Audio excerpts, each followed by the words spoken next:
그가 그 피조물 중에 우리로 한 천 열매가 되게 하시려고 자기의 뜻을 따라 진리의 말씀으로 우리를 낳으셨느니라. 내 사랑하는 형제들아, 너희가 알지니 사람마다 듣기는 속히 하고 말하기는 더디하며 성내기도 더디하라. 사람이 성내는 것이 하나님의 의를 이루지 못함이라. 그러므로 모든 더러운 것과 넘치는 악을 내버리고 너희 영혼을 능히 구원할 바 마음에 심어진 말씀을 온유함으로 받으라. 너희는 말씀을 행하는 자가 되고 듣기만 하여 자신을 속이는 자가 되지 말라. 누구든지 말씀을 듣고 행하지 아니하면 그는 거울로 자기의 생긴 얼굴을 보는 사람과 같아서 제 자신을 보고 가서 그 모습이 어떠했는지 곧 잊어버리거니와 자유롭게 하는 온전한 율법을 들여다보고 있는 자는 듣고 잊어버린 자가 아니요 실천하는 자니 이 사람은 그 행하는 일에 복을 받으리라. 누구든지 스스로 경건하다 생각하며 자기 혀를 제갈 물리지 아니하고 자기 마음을 속이면 이 사람의 경건은 헛것이라. 하나님 아버지 앞에서 정결하고 더러움이 없는 경건은 곧 고아와 과부를 그 환난 중에 돌보고 또 자기를 지켜 세속에 물들지 아니하는 그것이니라. 하나님의 말씀입니다. 이제 여러분 모두에게 하나님의 말씀을 전하겠습니다. 예수님께서 이 땅에 오신 목적이 무엇입니까? 그래서 하나님 나라의 복음을 전하는 일이죠. 그리고 예수님께서는 하나님 나라의 복음을 전할 뿐더러 그 전하시는 하나님 나라가 완성될 수기에 필요한 여러 일들이 있는데 그 일들을 예수님께 다 행하셨어요. 그래서 하나님이신 그분께서 사람이 되셔서 이 땅에서 율법 아래에 오셔서 율법의 요구를 다 이루시고 그 고난받으시고 그리고 십자가에 죽으시고 부활하시고 승천하셔서 하나님 보좌에서 지금 우리를 위하여 중보하고 계신 그분이십니다. 주님께서는 자신의 영을 또한 하늘에서 내려보내시니 성령 하나님께서 우리 가운데 역사하셔서 우리를 다 불러내시는 거죠. 이 모든 일들이 하나님 나라를 위해서 필요한 일이고 있어야 될 일입니다. 이 일을 예수님께서 성취하신 것입니다. 그리고 그 복음을 전하시러 오신 것이죠. 이 땅에서 그래서 이제 우리가 아는 이 신약교회, 이런 아름다운 교회가 탄생하게 되고 하나님 나라는 이 교회를 통해서 전파되고 전파됩니다. 그 교회로부터 전파되는 하나님 나라의 복음을 전도받고 그걸 믿는 자들로 하나님 나라가 이렇게 구성이 되어지죠. 참되게 믿는 모든 자들, 하나님께 창세전에 선택한 모든 자들, 진실로 주의 백성 안에서 믿는 그 자들을 통해서 하나님 나라가 이루어지게 되어집니다. 이런 하나님 나라는 당연히 세상 나라와 다르죠. 세상 나라는요, 죄 아래에 있는 인생들을 다스리는 나라예요. 하나님께서 죄 아래에 있는 인생들이 그대로 놔두면 죄로 치달아 바로 세상이 지옥이 되어져요.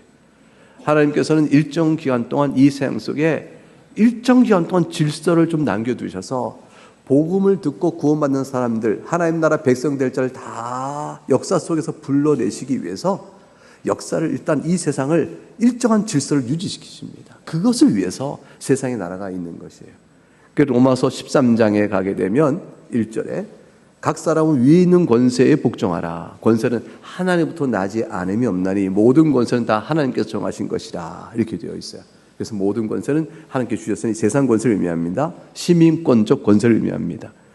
다스린 자들은 선한 일에 대하여 두려움이 되지 않고 악한 일에 대하여 되나니, 이 말은 결국 악한 자를 벌하도록 하나님께서 권세를 주어 시민적 질서가 유지되도록 하는 일들을 위하여 세속 정부를 세우셨다 할 수 있습니다. 이런 세상 나라는 다분히 외적이죠. 근데 하나님 나라는 좀 이와 완전히 다른 것이에요. 하나님 나라는 내적이고 영적입니다. 왜 그런가? 첫 번째, 예수님께서 말씀하셨잖아요. 사람이 물과 성령으로 다시 나지 아니하면 하나님 나라에 들어갈 수 없다. 물과 성령으로 나지 아니하면 하나님 나라에 들어갈 수 없다 했으니 하나님 나라는 그 시작이 중생으로부터 시작되어집니다. 중생자에게 허락되어진 나라예요. 이렇게 중생한 자들은요, 실제로 하나님의 성령의 은혜 역사로 내 안에 하나님의 말씀과 이런 걸 듣는 귀를 열어주십니다. 열어주셔서 실로 믿는 가정에 태어난 아이들은 중생의 시작이 일찍 될 거예요. 근데 교회 안에서 복음 듣고 자라는 가운데 정령껏 자신이 스스로 주 앞에 나와 회심하고 나오는 때까지 일정한 시간이 걸릴 수는 있어요. 근데 대개 성인들은 처음들 복음을 듣고 나오는 시간 속에서 예수를 믿고 나오는 시간이 그렇게 길게 되지는 않고 비교적 짧은 시간에 회심이 이루어지는 상태가 많이 있죠. 어찌됐건 중생의 역사의 은혜, 중생의 은혜를 받은 사람, 그래서 하나님 나라의 부를 받을 자들은 복음을 믿고 회개하는 일을 하게 됩니다. 이것이 하나님 나라에 들어오는 절차예요. 이것이 예수님께서 그래서 복음을 전하시면서 뭐라고 하셨냐면 때가 찼다, 하나님 나라가 가까이 왔으니 회개하고 복음을 믿으라, 이렇게 말씀하신 것이죠. 이렇게 되어지는 까닭은 이 절차가 왜 필요하냐면 인격적 변화, 또 인격적 삶의 전환이 필요하기 때문이죠.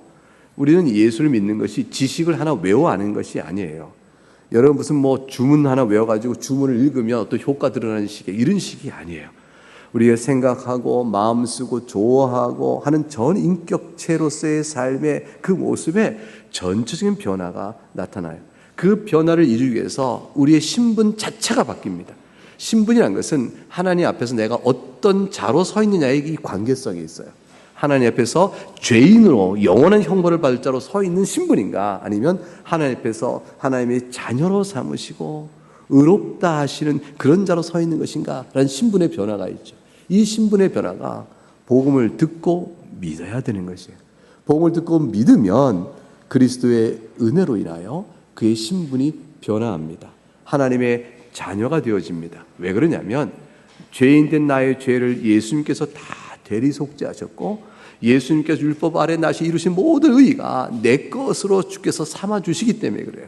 이것을 얻는 절차와 수단과 방편이 뭐냐면 믿음이라는 것이에요. 내 마음속에 주여 내가 믿나이다. 내가 죄인 되었으면 영원한 형벌 아래 놓일 자인데 이와 같이 복음의 은혜를 내게 들려주시고 과연 예수 믿는 자에게 하나님의 자녀되는 그런 은혜와 이 놀라운 복을 주시니 제가 이 말씀을 믿나이다. 믿는 거예요. 하나님의 약속을 믿어야죠. 하나님의 성경에 주신 약속을 안 믿어. 그걸 판단해. 그렇게 하고 되겠어? 이런 식으로 내가 그런다고 믿는다고 해서 내가 잘못하면 많은 것들이 덮어진다고? 세상에 이런 엉터리가 어디 있어? 라는 생각으로 그 약속의 말씀을 거부하면 그는 자기 행할 바대로 판단받을 자예요.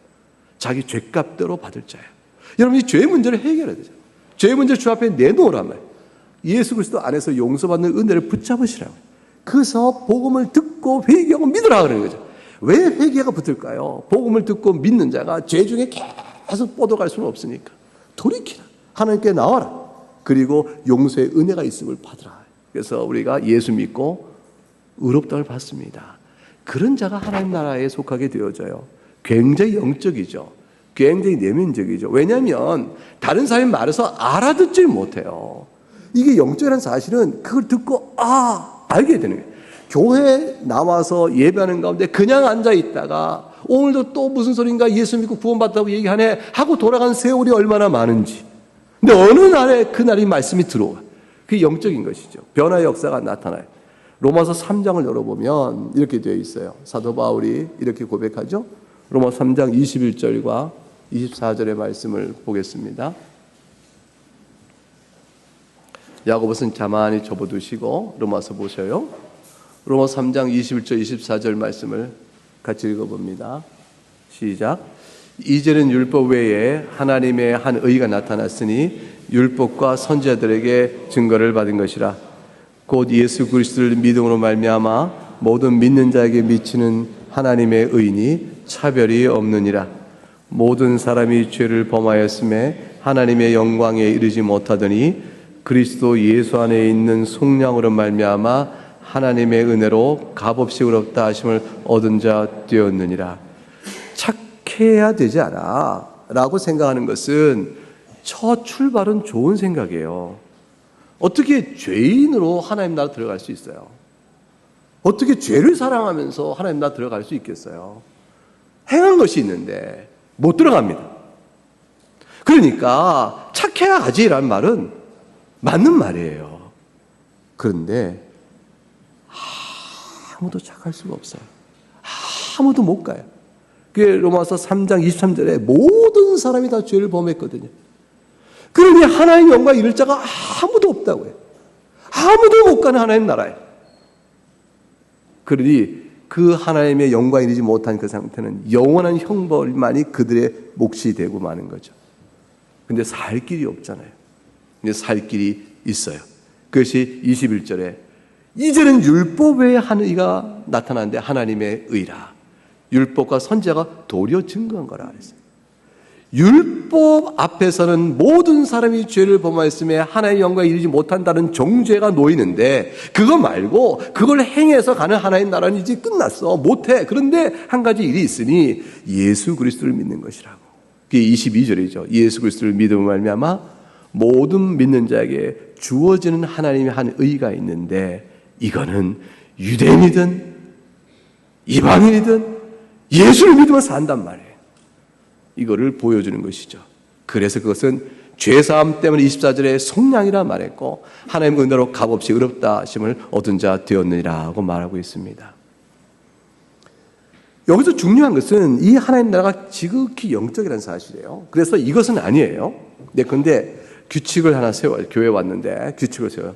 나그네에게 오시면 환영합니다. 다음 같은 내용을 읽어보세요. 이것을 지키셔야 합니다. 1번 회개하십시오. 2번 예수를 믿으십시오. 3번 죄인을 고백하십시오. 4번 예수님을 믿으면 구원받는 사실을 믿으십시오. 자, 이걸 다 믿고, 그 다음에 5번 교회 잘 출석하시고, 또 교회의 교제와 또 교회의 다스림 앞에 순종하셔야 합니다. 규칙을 딱 매겨줬더니 이걸 다 읽고, 좋습니다. 이것들을 하겠습니다. 라고 이것들을 그냥 행한다는 종교 활동이 그에게 하나님 나라에 임하는 것을 말하는 게 아니에요. 만약 그렇다면요, 하나의 또 규칙이 돼버리죠. 중요한 하나님 나라는 예수 그리스도를 내면 안에서 내 영혼이 인격성을 가지고 하나님 앞에 나가는 것이에요. 그러니까 외적인 어떤 규칙들이나 행할 것들을 지켜감으로 인해서 이걸 요만큼 하면 된다라는 것이 전혀 아니고, 하나님을 사랑하고 베푸신 말씀 앞에 죄인됨을 자각하고 무릎을 꿇어야 되는 거예요. 무릎을 꿇고 마음을 쏟아 놔야 되는 거예요. 하나님, 제가 죄인입니다. 이 베푸신 은혜의 복음 앞에 제가 살 길을 얻나니, 나에게 복음의 지식으로 알려진 내용이 진실로 하나님의 말씀을 제가 신뢰하며 의지하며 그 앞에 나아갑니다. 이거예요. 그래서 과연 성경에 주는 복음의 말씀을 지식으로 받고 그걸 전적으로 하나님의 말씀인 줄 알고 동의해야 돼요. 과연 그것은 진리입니다고 동의해야 돼요. 그게 진리인즉 그 진리를 내가 말씀을 받고 의지하면 이 말씀의 은혜가 내게 주는 줄 믿습니다. 저 같은 죄도, 저 같은 죄인도 그리스도의 의를 던지고 하나님의 자유됨을 믿습니다 라고 고백할 수 있어야 되는 거예요. 이렇게 되는 인격적으로 마음을 쏟아붓는 일이 있으면 그럼 그 하나님 나라 백성으로 사는 거죠. 중생자가 복음을 듣고 믿고 회개하고 예수 그리스도 안에서 의인이 되어져서 마음을 쏟아부으니 베푸신 그 사랑 때문에 하나님을 사랑하며 살아가는 자로 삶이 바뀌어가기 시작하는 거죠. 이전의 습관이 여전히 자기를 사랑하고 하나님을 사랑하지 않는 모습에 습관이 남아있어서 그렇게 되어 있지만 지지부진하죠. 별로 성장이 없고 뭐 그럴 것 같지만 그래도 변화가 시작되는 일들이 있게 되어집니다. 사도 바울은 이 복음의 사실을 너무 사랑했어요. 빌립보서 3장을 열어보세요. 빌립보서 3장.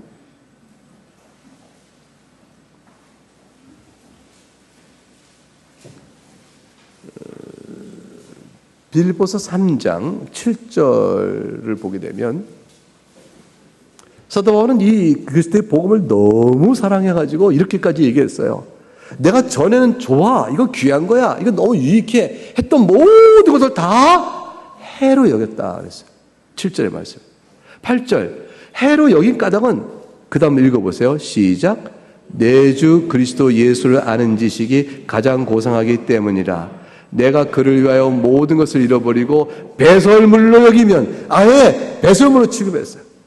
이거는 배설물, 그냥 가장 더럽고 하찮고 내버릴 거로 취급해버린 것이죠. 그 안에서 바울이 행했던 것이 뭔데요? 율법을 따라 힘써 하나님 앞에 착하게 살려고 했던 거예요. 여러분, 하나님의 율법에 따라 착하게 살려고 했던 것이 귀한 거예요? 아니면 나쁜 거예요? 너무 귀하고 좋은 거잖아요. 그 하나님의 말씀을 지키려 살아온 애씀의 노력, 그게 얼마나 사랑스럽고 귀한 거예요. 근데 그걸 다 똥으로 취급하겠다는 거예요. 왜 그래요? 그거 갖고는 하나님 나라 못 가거든. 그걸로는 하나님 나라를 전혀 갈 수가 없는 거거든. 그러니까 그것은 거짓이거든. 하나님 나라와 구원에 이르는 복된 삶 속에 그것은 거짓이에요. 그것은 하나님 나라를 끌어내리는 것이지 하나님 나라 들어가는 것이 아닌 걸 아는 순간 내가 율법을 향해 지키려 했던 모든 노력을 다 배설물로 여겨버린 거죠. 이거는 하나님의 말씀을, 하나님의 뜻을 지킬 필요가 없다. 그건 나쁨과 헛된과는 뜻이 아니에요. 그것을 어떻게 생각하고 어떻게 사용했냐에 있는 것이죠. 율법을 잘못 사용하니 똥이 되고 만 거예요. 율법을 잘못 생각하니 하나님 나라 들어갈 수 없는 방해가 되고 만 거죠. 그것 때문에 넘어지게 되는 게 만 거죠. 바울이 이제 깨달은 것이죠. 내가 오히려 그리스도를 얻고 그 안에 발견되려 함이니 9절. 내가 가진 의는 율법에서 난 것이 아니라 오직 그리스도를 믿음으로 말미암은 것이니 그 믿는 자에게 그리스도 때문에 베푸시는 하나님의 의라. 그 의를 받으면 나는 살아. 부활에 참여해. 그리고 하나님 나라 백성으로 주를 참여하는 하늘의 심의 꼴 가진 자가 된다고. 이게 바울이 깨달은 것이죠. 이건 복음의 사실이에요. 예수님은 바로 그것을 알려주시기 위한 것이었고 그것을 알려주실 뿐더러 그것이 과연 그러하도록 하기 위하여 그분이 모든 사역을 행하신 것이에요. 이 땅에 오셨고 고난받으셨고 율법에 오셨으나 율법 요구를 다 이루셨고 죽으셨고 부활하셨고 승천하셔서 그 일을 필요한 모든 은혜에 필요한 모든 것을 행하신 것입니다. 그래서 복음은 근본적으로 내면적 영적이에요. 하나님 나라는 근본적으로 이 고백 속에 이 고백을 깨닫고 주 앞에 엎드리는 자에게 그 나라가 임하는 것이에요. 여러분에게 같은 고백이 있을 때 여러분에게 그 하나님 나라가 임하고 있는 것이죠. 그런데 이처럼 하나님 나라가 내면적 영적인 것이라면 그리고 세상 나라처럼 외적이고 가시적인 것이 아니라면 그 존재를 우리가 어떻게 알아요? 그걸 어떻게 알겠습니까? 그 하나님 나라가 어떻게 작용할까요? 어떻게 활동할까요? 종교적 모임이요. 이런 구성 형태로도 하나님 존재는 나타날 수 있어요. 하나님 나라는 이렇게 볼 수 있습니다. 우리가 이렇게 왜 모였습니까? 하나님을 예배하러 왔잖아요. 우리가 어떻게 하나님 나라를 예배하는 자가 되었어요? 우리 안에 하나님 나라가 임하였기 때문이죠. 우리가 그 백성으로 모인 것이죠. 그러니까 이런 종교적 모임의 형태 속에서 하나님 나라, 즉 교회를 통해서 하나님 나라가 가시적으로 보입니다. 그런데 교회의 어떤 생활의 모습, 교회가 어떻게 활동하냐에 따라서 그 나라가 분명하게 보이고 교회가 어떻게 하냐에 따라서 그 나라가 안 보여요. 교회 자체가 하나님 나라를 전파하고 하나님 나라를 배우고 하나님 나라가 나타나는 기관이지만 교회 자체가 하나님 나라는 아니거든요. 만약 교회가 다 타락해버렸어요. 진리를 거슬리기 시작해요. 도덕적 타락이 벌어져요. 우리 가운데 죄 중에 거하는 일이 벌어져요. 이렇게 되면 교회로 모여서는 하나님 나라가 보이지 않죠. 그 여러분이 쉽게 이렇게 얘기해요. 이게 무슨 교회야? 그 말은 뭐냐면 이 교회 하나님 나라가 없네? 조금 신앙을 배우면 그렇게 표현할 수 있는 것이죠. 이게 무슨 교회야? 라는 교회에게 기대하는 모든 것은요. 사실은 세상 사람도 기대하는 그 하나님 교회의 모습에 기대치는 사실은 교회의 역사는 하나님 나라의 활동성에 대한 막연한 기대 때문에 하는 말이에요. 그럼 교회도 아니야. 하나님 나라가 안 보여. 그 교회 같아. 하나님 나라가 그 가운데 있는 거예요. 활동하고 있는 거죠. 개인 성도는 어떨까요? 개인 성도는 그리스도의 복음을 믿는 하나님 나라의 자녀로서 백성으로서의 개인 성도에게는 하나님 나라가 어떻게 나타날까요? 그들의 신앙에 대한 복음에 대한 이해와 거기에 대한 반응으로서의 인격적 활동을 통해서 드러납니다.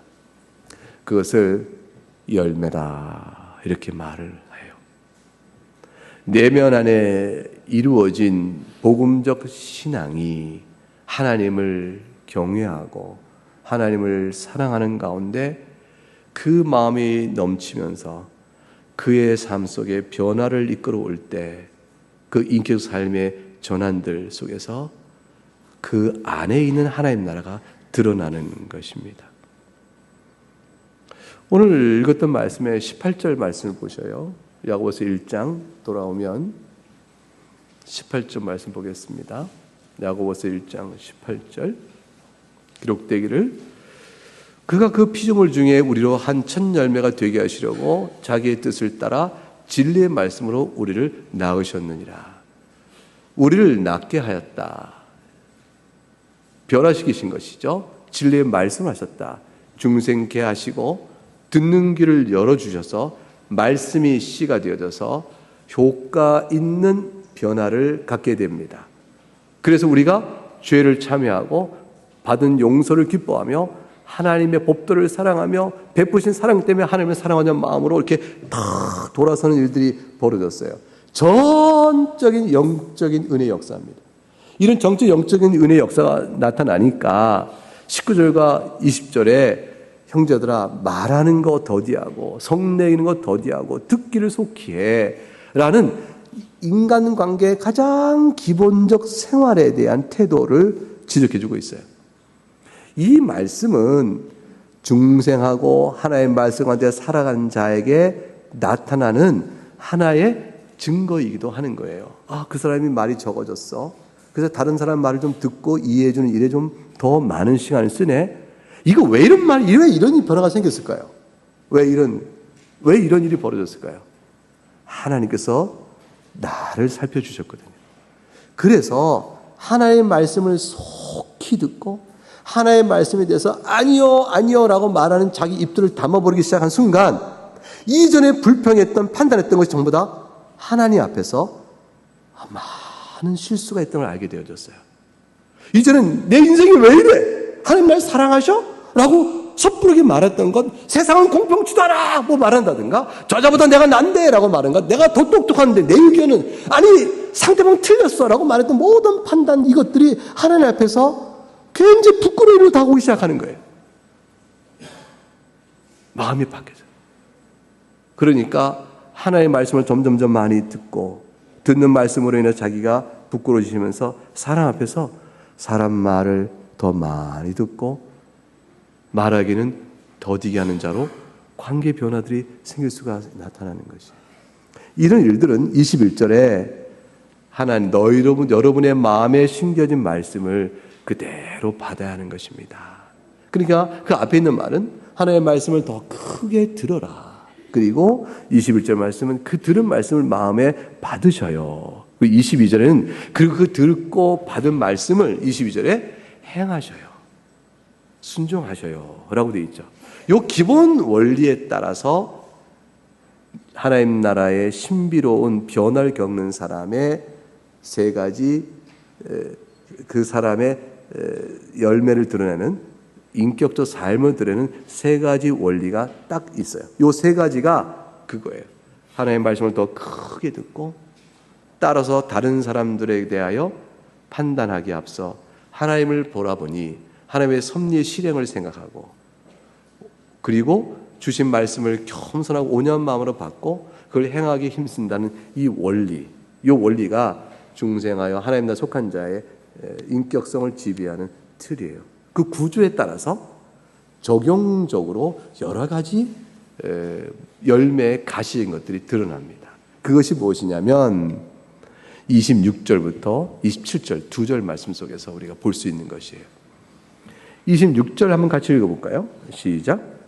누구든지 스스로 경건하다 생각하며 자기를 잘 물리지 아니하고 자기 마음을 속이면 할 것이라. 자, 첫 번째 26절을 읽었습니다. 누구든지 자기 혀를 재갈 먹이며 자기 마음을 살피는 경건.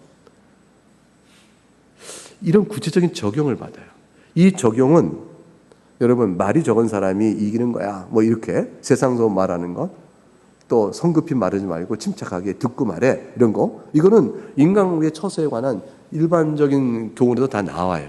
근데 그런 식의 도덕적 권면의 차원이 아니죠.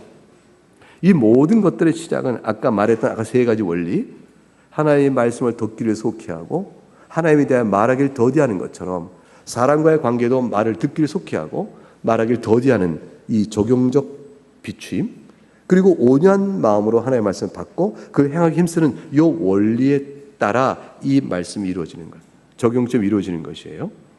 그러니까 예수님께서 말씀하시기를 너희는 하늘에 계신 너희 아버지처럼 원수를 사랑하고 도리어 너희를 박해하는 자를 위하여 기도하라 하셨으니 이거는 말도 안 되는 어떻게 그럴 수 있어요? 라는 것에 대해 주님이 주신 답이에요. 이거는 이제 단순한 도덕이 아니에요. 주님이 우리에게 주시는 모든 실천적 권면들은 도덕이 아니라 신앙이에요. 네 믿음이에요. 그러니까 원수를 위하여 사랑하고 그를 위하여 기도하라고요? 이건 도덕이 아니에요. 이거는 신앙이에요. 하늘에 계신 너희의 아버지께서 너희를 향하여 그리하였으니 너희 또한 그 사랑을 받았은즉 하나님 아들로서 그리하라. 신앙의 문제예요. 영적인 것이죠. 하나님 나라입니다. 에베소 5장의 사도 바울이 너희가 하나님의 사랑을 받은 자녀가 되었으니 너희는 하나님을 본받으라. 뭘 본받아요?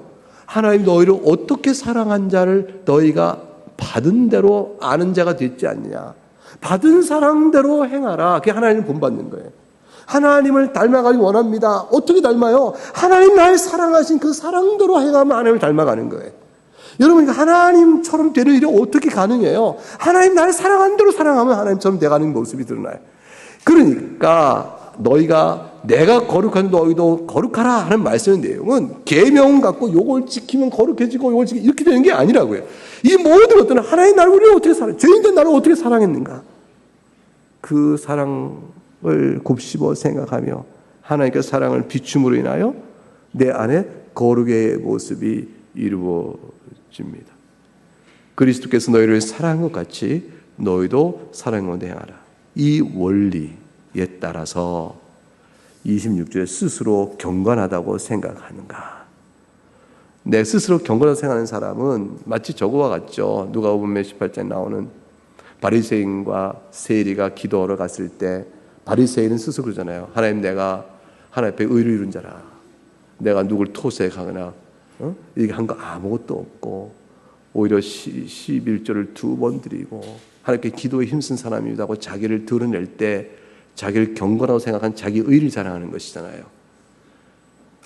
그거 헛것이라고 했어요. 그거를 자랑하면서 혀를 재갈 물리지 않고 마음을 속이면 하나님 나라 그 안에 있다고 보기 어려운 거죠. 왜냐하면 이 사람은 뭘 보고 있는 거죠? 경건이? 이 사람의 경건은 헛된 까닭이 뭐였죠? 하나님께서 자신을 어떻게 사랑하는 걸 따라 행하는 사랑이 아니기 때문에 그것은 참된 경건이 아니에요. 경건이라는 건 뭔가? 신자다움과 그 신자의 경건은 뭐냐? 그거는 은혜로 값없이 나 같은 자도 사랑하신 그 사랑을 따라 그 사랑을 생각하니 내가 또한 이래야 할 수밖에 없어 하고 우러나오는 것이 경건이에요. 그래서 주님을 사랑하고 그래서 말씀도 지켜가고 그래서 예배에 힘쓰고 그래서 하나님 말씀도 읽고 그래서 어려운 사람도 생각하고 죄 있는 사람도 사랑하는 데까지 살펴가는 모습으로 펼쳐갈 때 그게 바로 경건이에요. 그게 하나님 앞에서의 참된 경건인 것이죠. 그래서 우리 마음 앞에 있는 것이 나온다는 사실을 주님께서 뭐라고 말씀하셨냐면 생각해 보세요. 마태복음 12장에 이렇게 말씀하셨어요. 나무도 좋고 실과도 좋다 하던 자라 그렇게 말씀하셨어요. 이 말씀이 이렇게 이어지죠. 독사의 자식들아 너희는 악하니 어떻게 선한 말을 할 수 있느냐. 마음에 가득한 것을 입으로 말함이라. 선한 사람은 그 쌓은 선에 선한 것을 내고 악한 사람은 그 쌓은 악에서 악을 내느니라. 여러분 마음에 무엇이 쌓여 있느냐 그거 나와요. 자기 경건을 자랑하는 자로 나오면 헛된 것이 되고 말고요. 하나님의 은혜에 대한 감사로 그 사랑을 따라 나오면 경건이 되고 선이 되어져요. 열매가 되어집니다. 그러니까 여러분이 하나님 나라의 백성으로 믿음으로 다 들어와 있는데 그 하나님 나라를 여러분 개인의 신앙 성도의 삶 속에서 또는 우리 나그네 교회로 어떻게 하나님 나라가 보여질까요? 라고 말하면 답은 이 지금 말씀 이 단순성에 있어요. 이것이 27절 가게 되면 세상 나라와 하나님 나라를 딱 구분짓는 한 가지 기준선에 있는 대표적인 마크 표지가 있어요. 그게 뭔지 아셔요? 세상 나라와 하나님 나라를 딱 갈라서게 만드는 쫙 갈라서게 너물서 갈라서는 하나의 표지. 이거 하나에 따라서 좌우가 갈라져요. 그게 뭐냐면 돈을 사랑하는 것이에요. 세상은 돈 사랑함으로 지배되고 있고요. 하나님 나라는 돈 사랑하는 것을 넘어서는 대로 지배되어져요. 어떤 일이든지 돈의 가치가 있으면 그 일은 귀한 일이 되고 좋은 일이 되고 인정받고 성공이 되고 그런 사회에 지배되어지거나 어떤 일은 야, 그 돈 되냐? 야, 그거 왜 하냐? 그 돈 되냐?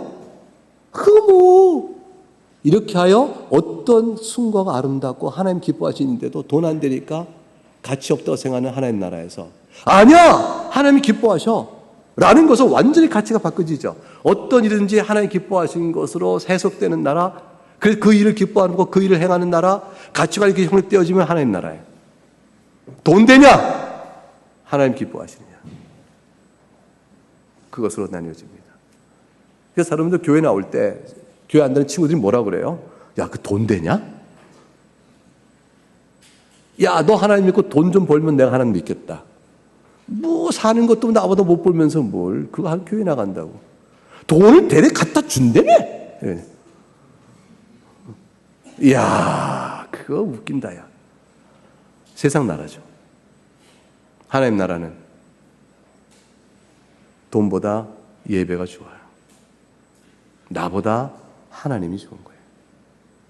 이 자리가 눈물겹게 귀해요. 아파서 병들어 예배 못 나오면 너무 속상해. 여기 앉아있는 게 얼마나 귀한지 몰라. 그게 하나님 나라예요. 그래서 27절을 같이 읽어볼까요? 시작. 하나님 아버지 앞에서 정결하고 더러움이 없는 경건은 곧 고아와 과부를 그 환난 중에 돌보고 또 자기를 지켜 세속에 물들지 아니하는 그것이니라. 자기를 지켜 세속에 물들지 않는 기준선이 뭐냐?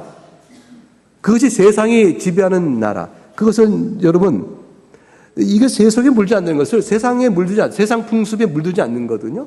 공중권세 잡은 자의 영의 소가 미혹되어 세상 풍습에 물지 아니하는 것, 그건 도덕적 타락과 많은 것들이 있죠. 근데 그 중에서 제일 가는 게 뭐예요? 디모데전서 6장 10절. 일만 악의 뿌리. 그게 뭐예요? 돈 사랑입니다. 돈 사랑함이 일만 악의 뿌리가 되니 돈은 귀하고 정말 필요한 것인데 돈으로 모든 가치와 모든 걸 판단하는 중심이 되면 그게 하나님이죠. 그렇게 되어지는 것. 이것을 탐내는 자는 미혹을 받아 믿음에서 떠나 많은 근심으로 자기를 찌르고 만다. 디모데전서 6장 10절의 말씀입니다. 디모데전서 후서 3장 1절부터 5절에 가게 되면 말세에 고통하는 때가 이르러 사람들이 자기를 사랑하며 돈을 사랑하며 자랑하며 교만하며 비방하며 부모를 거역하며 쭉 나옵니다. 감사하지 아니하며 거룩하지 않으며 무정하며 원통을 풀지 아니하며 모하며 절제하지 아니하며 사나우며 선악을 좋아하지 아니하며 배신하며 조급하며 자만하며 쾌락 사랑하기를 하나님 사랑하고 더하며 경건의 모양은 있으나 경건의 능력은 부인한다. 이 같은 자세 네가 돌아서라. 하나님 나라 속한 자가 있을 것이 아니라 이렇게 된 것이죠. 요한계시록에 바벨론 성을 찬미했던 많은 상인들은 다 거기는 부와 사치와 재화를 사랑했어요. 그게 다 무너지는 순간에 그들이 원통이 웁니다. 그러나 하나님 앞에서 다 쓸어버릴 것들이 되어지죠. 돈을 사랑하는 일 때문에 지배되는 사회, 그 세상 나라입니다. 모든 악의 뿌리가 되어집니다. 그게 세속으로부터 오늘 때 27절에 자기를 지켜 세속에 물들지 아니하는 것이라 라고 말하는 것에 대한 중요한 기준선이에요. 그 기준선과 정반대의 한 가지 현상이 있어요. 하나님 나라에 속한 자에게 보여준 하나의 현상. 27절 전반절에 있는 건데 하나님 아버지 앞에서 정결하고 더러움이 없는 경건은 이 얼마나 아름다운 경건이에요. 하나님께서 정결하다, 더러움이 없다, 참되다 할 만한 경건은 곧 고아와 과부를 그 환난 중에 돌보는 것이라. 고아와 과부는 항상 환난 중에 있습니다. 그들 돌보는 것입니다. 하나님은요, 이렇게 어려운 자 편이에요. 시편 68편 5절에 그 거룩한 처소에 계신 하나님은 고아의 아버지시며 과부의 재판장이시라 그랬어요. 이들의 눈물과 기도를 하나님은 절대 외면하지 않으셔요. 여러분, 거지 나사로의 비유를 예수님이 말씀하셨어요. 거지 나사로가 하나님을 예배하며 날마다 기도하며 그가 하나님을 찬송하는 일이 아름답도다. 예수님의 비유 속에 나와요? 없어요. 거지 나사로에 대해서 표현한 것은요, 부잣집 문 앞에서 날마다 허문 대로 핥고 거기서 구걸하 먹고 살다가 전부예요. 근데 그가 아브라함 품에 있다. 부자가 하나님을 미워하고 악을 행하며 그래도 뻔뻔했다 이런 말은 없어요. 근데 부자가 날마다 일락을 구하고 또 연애를 베풀며 그렇게 살았다는 말만 있을 거예요. 부자가 그렇게 마땅하지 재물을 쓰는 거 아니겠어요?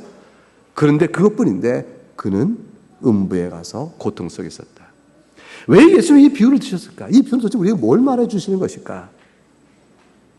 세상 나라에 속한 자란 거예요. 그 부자가.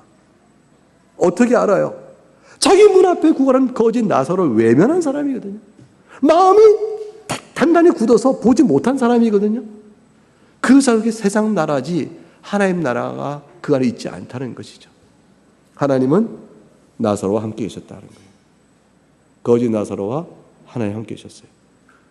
하나님께서 출입하는 부자와 그 잔치에 즐거이 참여하는 친구들, 그 사회 무리들, 거짓 나사로와 함께 하나님 거기 앉아서 보고 계신 거죠. 나를 보느냐.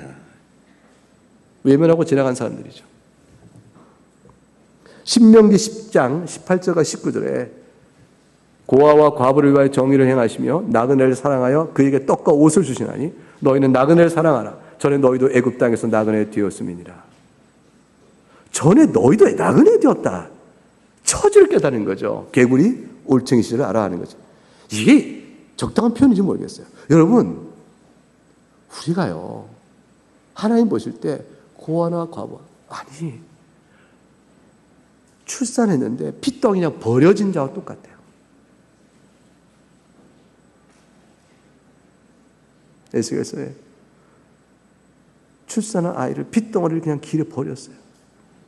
근데 달려와서 살아라 하고 살려낸 자가 우리예요.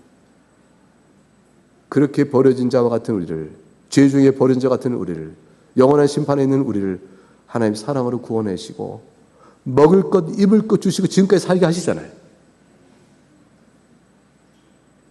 지금까지 살게 하신 하나님의 손길을 생각하시고 육체 가운데 살아가는 인생 속에 먹고 살게 하시고 죄 중에 있는 우리를 구원하여 하나님 깨우치시고 못되고 못난 우리 심령을 주님께서 말씀을 계속 다스려 주시고 우리를 그 불쌍히 여기신 그 사랑이 실로 지금도 계속이잖아요. 그 사랑을 하나님 말씀하신 거죠. 너희도 애굽 땅에서 나그네 되었다. 그래 너희도 나그네를 사랑하라. 예수님께서요 승천하시면서 제자들에게 하전에 뭐라고 말씀하신지 아세요? 내가 너희를 고아와 같이 버려두지 않을 거야. 이 말의 의미심장함을 생각해 보세요. 절대 너희를 보이지 않는다. 너희는 세상 속에서 고아와 같이 된다 할지라도 아무도 돌보는 자가 없고 너희가 버려진 자 같을지라도 나는 너희를 결코 버리지 않는다. 내가 반드시 너희에게로 다시 올 것이야. 주님의 사랑은 우리에게 항상 일깨워줍니다. 우리가 본래 어떤 자리에서 출발하였나, 그리고 어떻게 우리가 하나님의 사랑을 받았나, 그걸 계속 일깨워 주십니다. 그것을 알고 그 은혜의 감사로 인하여 인격적 고백을 주 앞에 내어드리며 사랑을 내어드릴 때 내면 안에 있는 하나님 나라가 보이는 거예요. 이렇게. 겉으로 드러나는 것입니다. 그리고 오늘 본문에서 세상은 고아나 과부를 멸시해도 하나님 나라에서는 귀함을 받는 것이고 세속은 돈을 사랑하지만 하나님 나라는 그렇지 아니하다라고 말씀주고 있는 거죠. 이것이 하나님 나라와 그 속에 속한 신자들의 경건을 말해주는 중요한 교훈입니다. 보물을 하늘에 쌓아두라고 하셨습니다.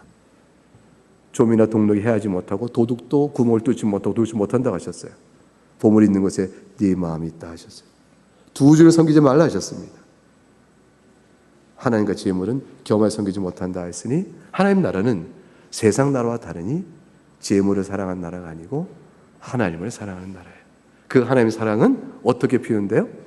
연약하고 슬프고 환난 가운데 있는, 그리고 내가 볼 때 제일 시원치 않은 사람, 내가 볼 때 제일 싫은 사람, 내가 볼 때 제일 거슬리는 사람에 대한 나의 마음, 거기서 하나님 나라를 사랑하셨으니 그를 사랑하는 데로 통하여 드러나고 나타나는 것입니다.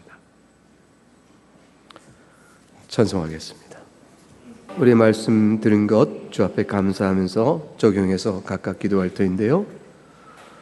우리가 이 은혜를 입어서 예수를 의지하는 그 믿음으로 하나님 나라 그 가운데 속한 백성으로 살아가고 있는 것입니다. 여러분 내면 안에 영적으로 임한 이 믿음이 이 사랑을 받았으니 내가 생명이 있어 예수 의지하며 나에게 베푼 그 은혜를 내가 알진대 내가 하나님을 또한 사랑하며 그 말씀대로 이 사랑을 나타내보고 나아갑니다. 실천적 권면으로 자신에 적용하며 결심하며 나아갈 때에 우리 가운데 임한 하나님 나라는 경건으로 참된 경건으로 정결한 경건으로 우리 안에 실현되고 하나님을 영원롭게 하는 일이 될 것입니다. 각각 받은 은혜 생각하며 찬송의 가사 다시 한번 생각해 보면서 여러분의 경건을 하나님 나라 백성으로 합당한 아름다운 열매를 맺을 수 있기를 소원하며 주 앞에 나갈 수 있기를 바랍니다. 각각 잠시 적용하며 기도하겠습니다.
우리 같이 기도하겠습니다. 하나님 아버지, 우리를 살리시니 감사합니다.